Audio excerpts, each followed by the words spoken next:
Talk English Podcast. English podcast for learning English. Have you ever felt like you're just reacting to life rather than intentionally living it? Like you're constantly on autopilot, swept up in a whirlwind of thoughts and external demands?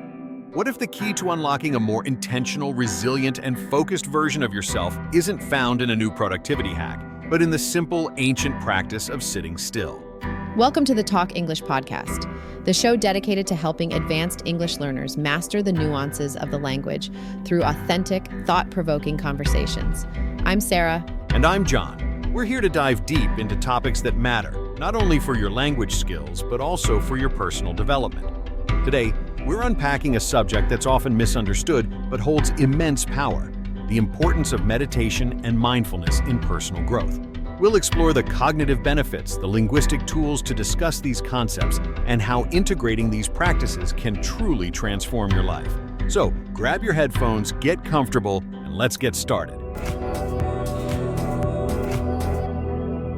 So, John, when we talk about meditation and mindfulness, the terms are often used interchangeably, but they're not exactly the same thing, are they? From a linguistic standpoint, it's a great opportunity to parse these subtle distinctions. For our advanced listeners, we're not just talking about synonyms. We're exploring semantic fields and nuances of meaning. Absolutely, Sarah. It's a classic case of a synonym not being an exact match. Think of mindfulness as a state of being, an intentional awareness of the present moment without judgment. It's something you can cultivate throughout your day, while washing dishes, walking, or even listening to this podcast. You might say, he approached the task mindfully, using it as an adverb to describe a certain quality of action. Meditation, on the other hand, is the formal practice you undertake to build that muscle. It's a specific exercise, like a workout for your brain, designed to cultivate that mindful state. And that's an excellent analogy. It's like the difference between being fit and going to the gym. One is the desired state, the other is the method you use to achieve it. For our listeners, let's use some more sophisticated vocabulary to describe this. We're talking about metacognition, the ability to be aware of your own thoughts. It's a highly academic term, but it perfectly captures the essence of what's happening. You're not just thinking, you're thinking about your thinking. Precisely. It's about creating a cognitive distance from your thoughts and emotions.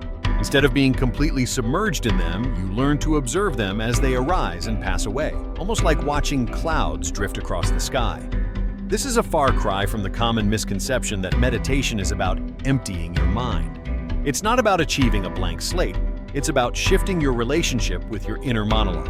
We're reframing our internal experience. A great phrase for that is non-judgmental observation. It's a key tenet of mindfulness. And for our listeners, notice the use of the word tenet. It's a principle or belief, a perfect word for an advanced learner. You could also use a phrase like, to hold a thought in one's mind without attachment. This adds a layer of depth and philosophical weight. A fantastic point. And this leads us to the fundamental question: why is this so crucial for personal growth? It's not just a trend, it's a profound shift in how we navigate our inner world. We're not just passively experiencing our mental landscape, we're becoming active participants in shaping it. This is where the magic happens. I think the primary benefit is resilience. Life is full of curveballs. Stressors at work, interpersonal conflicts, unexpected challenges. Without a mechanism to manage our cognitive and emotional responses, we're constantly reactive. Mindfulness gives us the wherewithal to pause, to not immediately spiral into anxiety or frustration. The word wherewithal is great here. It means the means or resources needed for something. It's a subtle but powerful choice of word. It's the mental fortitude to not be knocked off balance.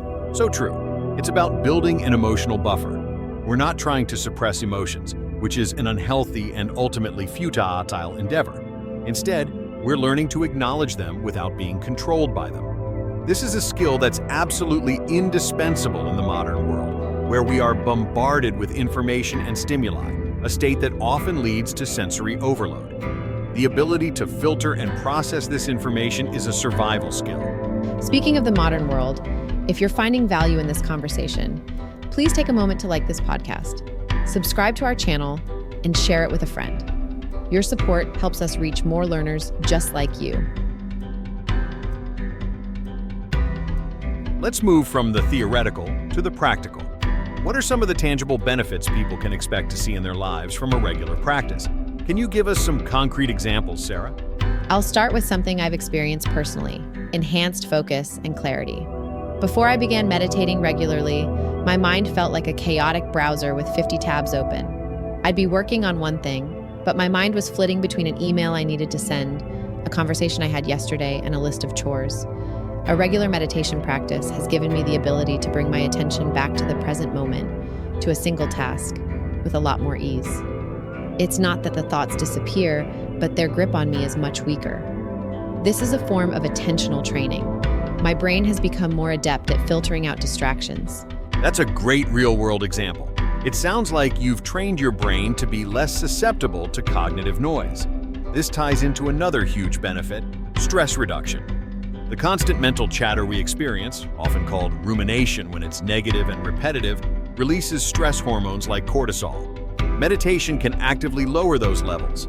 It's a physiological effect, not just a psychological one. You're physically altering your body's stress response. This is a powerful counter-argument to anyone who thinks it's just mumbo-jumbo. That's a critical point. And rumination is an excellent word to introduce here, as it's a very specific term for a very common mental habit. For our advanced listeners, you might also use a phrase like being lost in the labyrinth of one's thoughts. It's a more poetic way of saying the same thing. Think of it as being trapped in a mental maze. Let's talk about a few more benefits. I've found it's a powerful tool for emotional regulation. When I'm feeling agitated or frustrated, my immediate impulse used to be to lash out or shut down. Now, I have a moment of space. That small pause, that mindful breath, is enough to interrupt the old knee-jerk reaction. It allows me to respond thoughtfully rather than react impulsively. It's the difference between being a victim of your emotions and being the master of them. This is a core concept in emotional intelligence. That resonates with me. It's about building a greater degree of agency over your own mental and emotional state. The word agency here means the capacity to act independently and make one's own free choices. And this isn't about being stoic or emotionless. It's about being able to feel your emotions fully, without being consumed by them. For example, if I'm feeling sad, instead of pushing the feeling away, I can sit with it, acknowledge it, and understand its root cause without getting lost in a narrative of self-pity. Exactly. And this brings us to a more profound benefit: increased self-awareness. When you're regularly observing your thoughts and feelings, you start to identify patterns. You might notice, for instance, that you get anxious every time you have to give a presentation, or that you're disproportionately irritated by minor inconveniences. This self-knowledge is the first step towards changing those ingrained habits. It's like finally seeing the user manual for your own mind. It's a paradigm shift in how you perceive yourself. That's a perfect way to put it. And for those of you who are looking for ways to integrate small, powerful habits into your life, we highly recommend checking out a video we think you'll find incredibly insightful: the 5 micro habits that will change your life. You can find the link to it in the video description. Now, for our listeners who might be feeling overwhelmed or intimidated, let's address some of the common misconceptions and hurdles. The number one complaint I hear is, "I can't stop my mind from wandering." That's a ubiquitous challenge, and it's a great opportunity to reinforce a key concept. The goal is not to stop thinking. The goal is simply to notice when your mind has wandered and gently bring it back. It's a repetitive exercise. A helpful phrase for this is taming the monkey mind. That's a term from Buddhist philosophy. The constant jumping from one thought to another is completely normal. The practice is in the return, in the gentle, non-judgmental act of refocusing your attention. I like that. It's about being persistent, not perfect. Another common hurdle is the belief that you need to be in a quiet, secluded space. While that can be ideal, mindfulness can be practiced anywhere. You can be mindful while walking down a busy street, standing in line at the grocery store, or even in the middle of a stressful meeting. The practice is adaptable and can be woven into the fabric of your daily life. That's so true. It's about integrating it into the fabric of your life, not setting it apart. For our advanced learners, let's look at some phrases and collocations related to this topic. You could use to cultivate a sense of calm or to be fully present in the moment. A great adjective is equanimous, which means remaining calm and composed, especially in a difficult situation. This isn't a word you'll hear every day, but it's perfect for describing the mental state we're talking about. Another great term is dispassionate observation, which means looking at something without emotion or bias. Or a phrase like, to be impervious to the slings and arrows of outrageous fortune, an allusion to Shakespeare's Hamlet. It's a hyperbolic but apt way of describing the kind of resilience that meditation can foster. You're building an inner fortress, so to speak. Now, let's talk about grammar. When describing this process, we often use gerunds and present participles to show continuous action. For example, noticing your thoughts drifting away and gently bringing them back. This grammatical structure perfectly mirrors the ongoing nature of the practice. It's not a single event, it's a continuous process. Excellent. We've covered a lot of ground here, from the definitions to the practical benefits. Before we wrap up the main part of our discussion, a quick reminder to all our listeners. For those of you who want to take your learning to the next level, we offer a free PDF transcript of this episode. It includes all the vocabulary we've discussed, a comprehensive list of key phrases, and a quiz to test your comprehension. You can download it for free using the link in the description. So, for someone who's convinced but doesn't know where to start, what's the simplest advice you can give? Start small. You don't need to commit to an hour-long session right away. Just 5 minutes a day can be a game changer. Find a quiet spot, set a timer, and focus on your breath. Your mind will wander, and that's okay. The key is to be consistent. Consistency trumps intensity every time. The goal is to build a habit, not to achieve enlightenment overnight. That's the most important takeaway. It's a marathon, not a sprint. The benefits compound over time.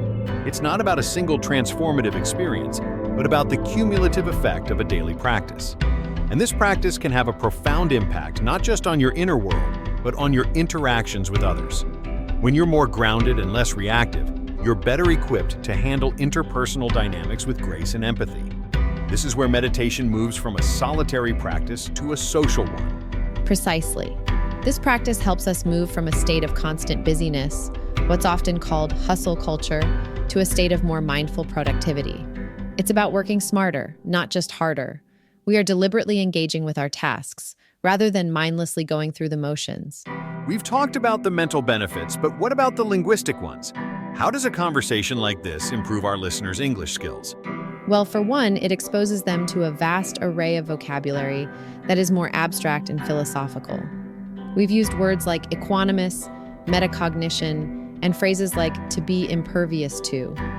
These are words that allow for nuanced, sophisticated expression. It also requires them to follow a complex, multi-layered argument, which is a crucial skill for advanced learners. They're not just learning words, they're learning how to construct and deconstruct a complex argument. And it teaches them how to express abstract concepts clearly and concisely. The ability to articulate an intangible idea like mindfulness in a clear way is a hallmark of an advanced speaker. It's about having a command over the language that goes beyond everyday conversation. Absolutely. And we hope this conversation has been both educational and inspirational for you. Well, that brings us to the end of another episode of the Talk English podcast.